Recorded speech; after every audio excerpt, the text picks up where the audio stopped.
Today we are finally making some more progress on the S13. If you guys remember, about a year ago when my car was in a million pieces, I gave my front 300ZX calipers and rotors to my girlfriend. She needed brakes at the time and I was like, well, we might as well upgrade and these are ready to go. And I had more Z calipers, so I wasn't worried. I knew I was gonna swap mine eventually. So here's the calipers ready to go. But right before the very first drift event back, after repairing the car, the rotors that we had were the incorrect size. So I was not able to throw the rotors on and the calipers, so I just had stock brakes for now. But now that we have all the parts here, we can do that. And another thing, not only the front brakes need service, but the rears as well. I think the rotors in the back are warped because whenever you're above 40 miles per hour and you tap the brake, you feel the whole car, not shake, but you feel a lot of vibration in the brake pedal and sometimes it'll make noise. So we have the rotors for the rear as well. And then we also have some calipers to choose from in case one of those calipers is sticking. When we drove this car to the West Coast and drifted multiple drift events, on the mountain downhill when we were braking, the rotors started to warp, and that's really not normal to do. I do have two calipers on the rear for each side. One pair is for the hydro and the other pair is for the base brakes. So before we jack this thing up and start taking parts off, I want to take you guys on a test drive so you can hear the sound. I don't think the brakes are necessarily going to feel any stronger than the base brakes. These are plenty fine for this small car, but it's more so it dissipates heat better with a better rotor diameter and more pistons in the caliper. So let's go on a little test drive.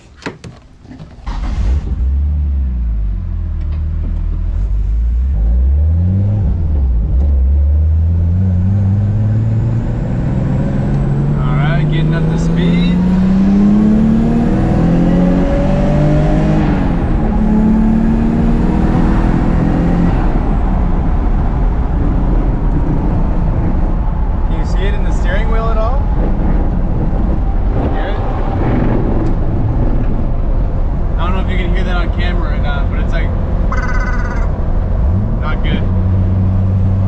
Another thing, this is kind of cool because I have a hydro. You can see the rotor warpage in the hydro. See the vibration?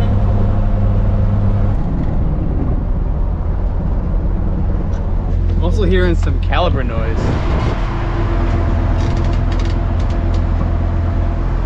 Oh, I just heard a clunk when we came to a complete stop.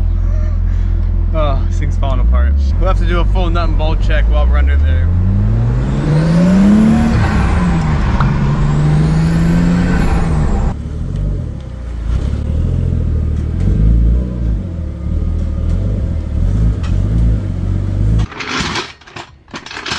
Now usually it's not a good idea to jack a 240 from the stock core support, the lower core support, but in this case, when we redid the entire front end, and the entire car actually, I reinforced it so it is a jack point now, and it's a lot easier to lift off the ground.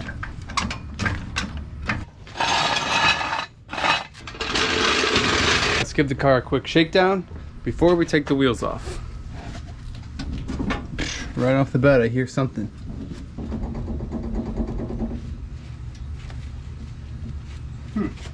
So I definitely feel play from side to side, but not up and down. And I'm looking in here, and when I do feel the play, I do not see any play actually happening in the inner and outer tie rod, which is usually what would be the issue if you are getting side to side play, but it's actually coming from the ball joint. For the ball joint, I usually just replace with the control arm in case of an incident in a drift crash or something. Always good to have those on hand. I will say this side feels nice and tight. When we take the wheel off, we'll still take a closer look at everything just to be sure.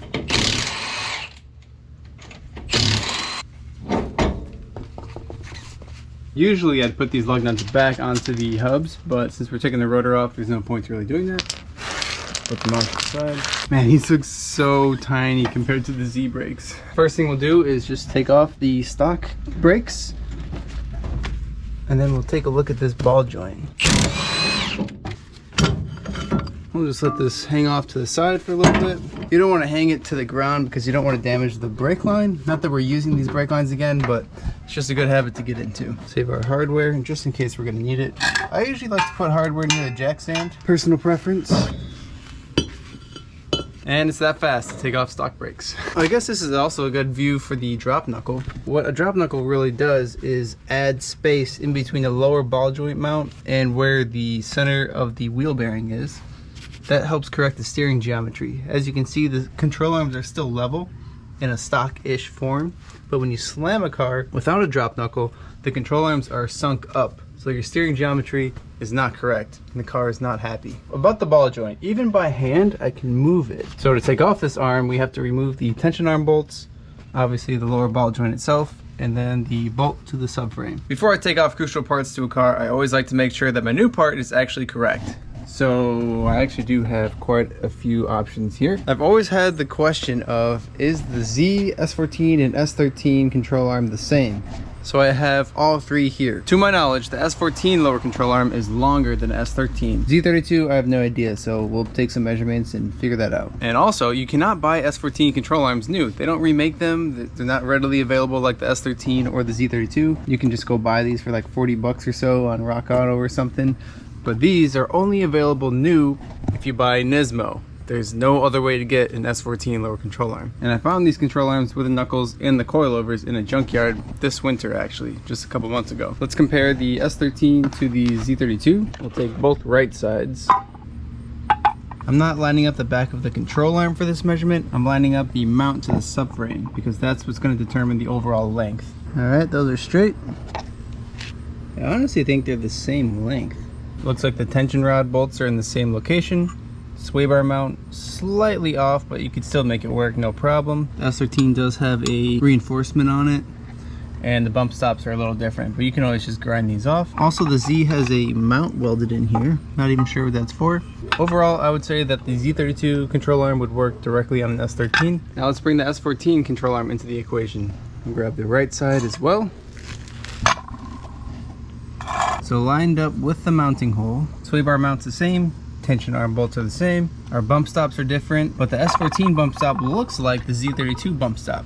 That's pretty interesting. But the S14 is slightly longer, honestly only by about 10 millimeters. There's also a myth that the S14 ball joint will not work with an S13 control arm. So we're gonna test that theory out as well while we're doing all this. I'm gonna put the S13s onto my car though, that's for sure. Now these are S14 knuckles. When I take off the old control arm, I'll attach this ball joint to that knuckle. Just in case if it is different, I don't want to damage my brand new ball joints, you know what I mean? So in the meantime, let's get this lower control arm off the car. Oh, there we go, already off. But I wanted to show you guys how loose this ball joint is. It should not move that freely, and up and down. Since these are Moog control arms, they come with greasable Zerk fittings, which you have to thread into here first. Then you can pump grease into there. And pumping grease into these ball joints prevents them from failing. Well, prematurely failing, I guess. So I guess we'll grab an 8mm real quick. Of course, it's the socket that's missing. Wait a second, it's already on. I'm doing my nut and bolt check right now. And not that this tension bracket bolt was loose, but I was able to get like half a turn out of it. The rest of these were super tight, so I don't think that was really making a noise, but again, good to check, especially after drifting it, rebuilding it. Everything over here is nice and tightened up now. This would be a good time to review what the wheel is rubbing inside the wheel well. On low drift cars, there's always going to be something that rubs. And in our case, we are rubbing right on the top here, which is totally normal. And also on the rear. I'm surprised, however, that we are not rubbing on this seam. Usually this seam gets hammered in, but I did increase my caster. So the caster angle is much more harsh, which basically just means that this arm is shorter than it would be from the factory, pulling the wheel forward more and out of the way of the seam. Now I did that because I like a lot of self-steer while drifting. Looks like nothing has rubbed on this side, which obviously that's a good thing. We welded tubs into this car to prevent that from happening in the first place, and it's doing its job. Looking into the future, maybe I'll try and make rear tubs on the shock tower. Not a lot of people do those. I don't think I've ever seen someone do that, but look at how high up it is here versus how low it is here. And it's also rubbing here too, actually. So yeah, something to think about for sure. But now we can finally slap some brakes on this thing. Yeah, oh, that's the rears. Here we go. These rotors are drilled for 4 and 5 lug. That's pretty interesting. Hopefully these fit these calipers. Now you know left from right for the calipers based on where the bleeder screw is. The bleeder screw has to go on top. That's how you get the air out. And the caliper mounts in the front of the knuckle, so this would be the front left. Now last time we were trying to do the Z brakes, this is where we got snagged up because the rotor did not fit inside the caliper. Now if you're gonna order brakes for your Z, or you have Z brakes and you need to order brakes or whatever, this is how you confirm what rotors you need to buy. So this is the thickness of the rotor. There's 2 different size calipers. This is why this is important. This measures about 26 millimeters. Now you go into the caliper itself, and that measures about 30 millimeters. And these calipers are the smaller of the 2 sizes. These are considered 26 millimeter rotors, but our distance here was 30 millimeters. With Z calipers, I like to just mount these right away, because then you can just slide the brake pads in to the side of it. The caliper is just one piece. It's not like a traditional caliper where it has a bracket separate. Now usually when they ship rotors, they grease them up so they don't rust in transit, but these are zinc coated, so there's no grease on them. The zinc will prevent it from rusting. Now that the caliper is tight, we confirm that the rotor spins. That's how you know that you have the right size rotor. You can see the clearance is very small in there, but it is enough. Let's put on the conversion line. You can use the stock 300ZX brake lines, but they're like 2 pieces, and one's like a metal piece that comes off and a rubber hose, so that's why people just use conversion lines, because it's just one nice little line.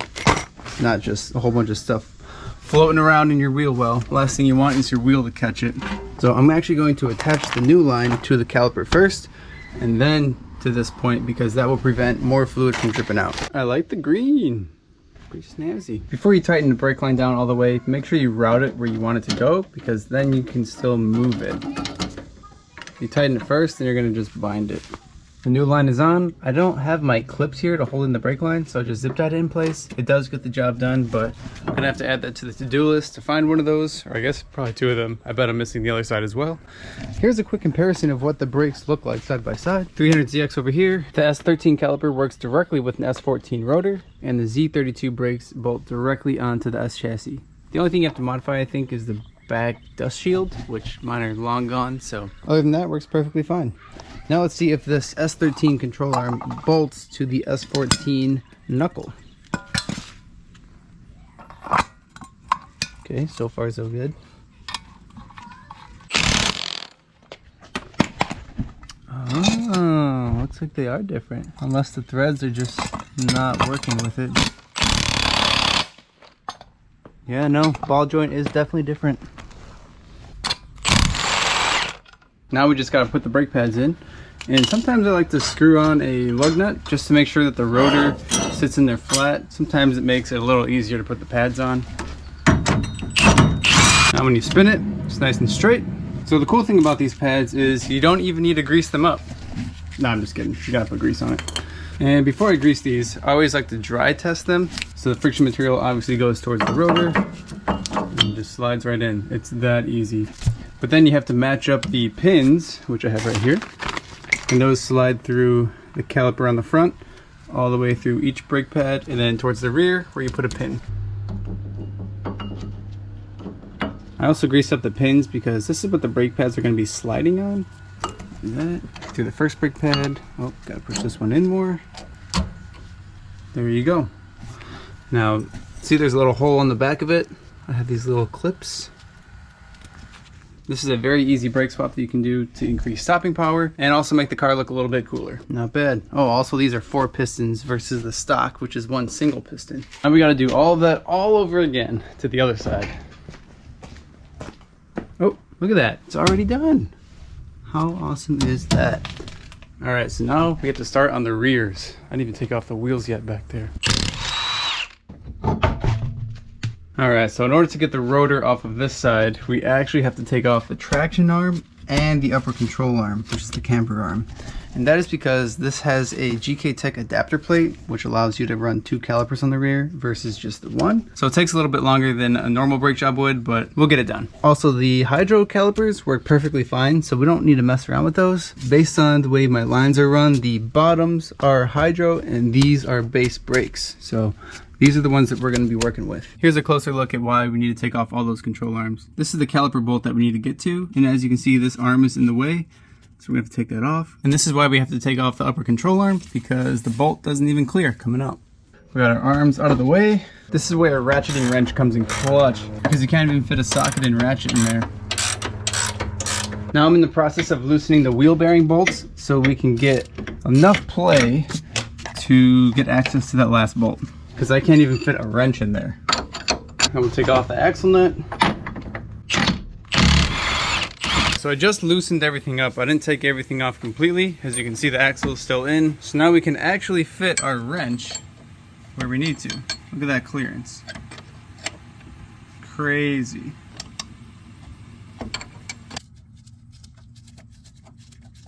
And even then, you can't even take the bolt all the way out. The things we do for these cars. And that's just one caliper. Now we have to take off the toe arm so we can fold the whole knuckle down enough. That way we have access to get to this bottom caliper bolt.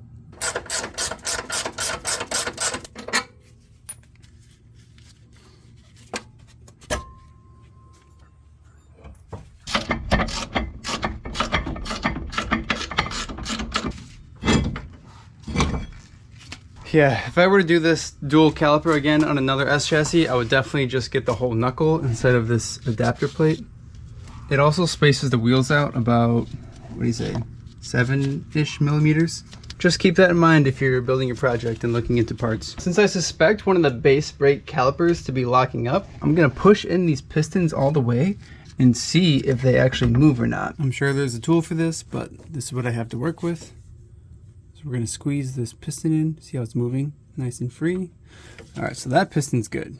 Now I don't wanna squeeze this side and ruin the face, so I'm gonna put a towel there. This side also goes in nice and free.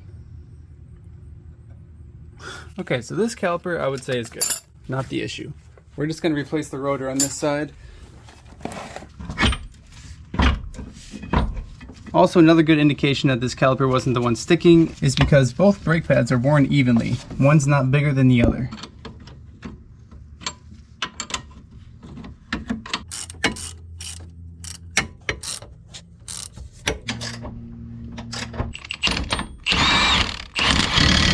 Now I do have new brake pads to put on this side, but until I know for sure that I need to replace them, I'm not going to, because those pads had plenty of life left in them. Now for the sake of not being too repetitive, I've already begun this side and found that the brake pads are very low, much lower than they were on the other side, and also slightly uneven. It looks like the inside pad has less material than the outer pad, so we're going to try and squeeze these in once again and see how easily they move, and that will determine whether or not we replace this caliper.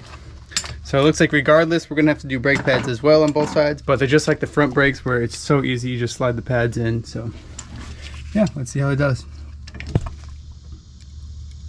Okay, that went in really easy, almost easier than the other side. But this outer one, I cannot move at all. It will not budge. Oh my gosh. It literally made no difference. So that tells me this caliper is seized. We need to replace this one caliper. And I will also have to trim down just a little piece on the side. That's just part of the kit to run the two calipers. You have to make clearance so they can butt up next to each other. Nothing too crazy though. You can barely tell if there's any material missing. Okay, that's pretty crusty looking. It's still crusty, but less crusty. Let's try this one. The first thing I'll do is verify that these pistons actually move. And then we'll have to verify that the brake line threads are okay, because that's another known issue with these. Aluminum calipers are nice and light, but with all the steel fittings, they tend to strip out. I gotta be honest, this one feels tight. Cannot move it. This caliper might also be seized. I brought out the other caliper. Hopefully this one's okay. Oh, this piston's good. See how we're oozing some fluid? So far so good. Aw, man. Both pistons were able to slide in freely. I took off the stock brake line, the threads are okay in there, and I also took off the bleeder screw and made sure those threads were okay, and also verified there's no rust buildup internally. So this caliper is good. And before we forget, this is where we need to grind the caliper. You can see there's just an indent from the casting. This is nothing too crucial or important. It's all ready to go. Cleaned up the pins as well, and installed the new brake pads. Now we just got to put this side all the way back together with the new caliper. I will also mention that the rear brakes on the Z32, the calipers and rotors, are the same for all years and models and turbo or non-turbo. The front calipers is where that differs. That's why there's 2 different sizes and 3 different caliper types. But the rears, all the same. Oh, and those rear Z32 calipers had those clips that I needed, so I cleaned this up a lot. It doesn't look so jank with the zip ties in there, so got those mounted correctly on both sides, and the rear already had them, so yeah, we're ready to rock. Tim stopped by and brought his G out of hibernation in the summer. I washed it for the first time since I've owned it. It's here. I'm gonna replace the headlight bulb so I don't get pulled over on the way to this meet. Oh, is one missing? This one's out, but it's filled with condensation, so I need like a new like assembly. And the bulb is an HID xenon, and it cost me $100 for one. Stop. Damn. Well, it's good to see this thing out again. Yes, dude. Go ahead and give her a few pumps.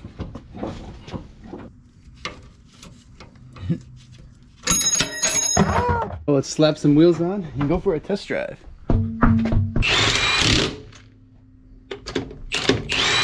Can't forget the wood blocks.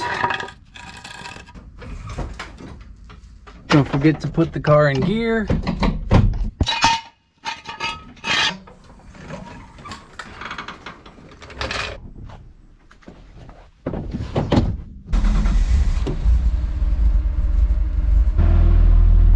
Welcome aboard. Oh my goodness. Let's get it.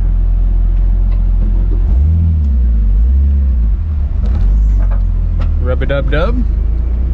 Yep.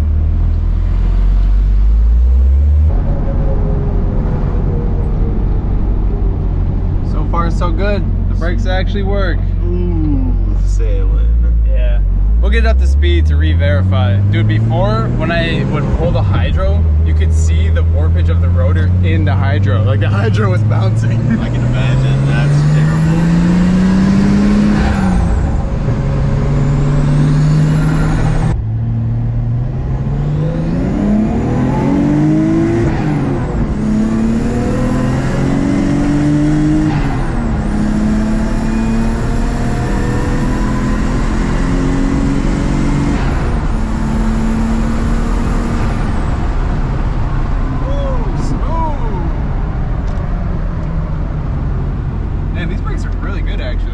Absolutely. The car feels great.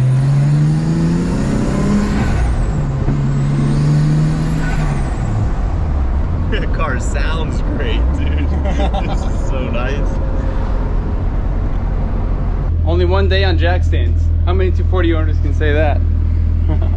These brakes look super good. Absolutely love them. Especially the fronts. Don't get me started. Still need to break them in, honestly. There really wasn't enough street time to really get them up to temperature, but they worked great, so couldn't be happier. No fluid leaking, everything looks good. I'm sorry if there were any lines across the video. These lights do not correspond well with my camera, and there's no setting to adjust it, unfortunately. Don't forget to drop a like in the video, and if you have a second, make sure you didn't get unsubscribed. I don't know why YouTube randomly does that to people, but I'll see you guys next time. I think the next thing I'm gonna do is start working on the Z suspension, because I haven't even looked into it yet. I'm sure it's all super crusty.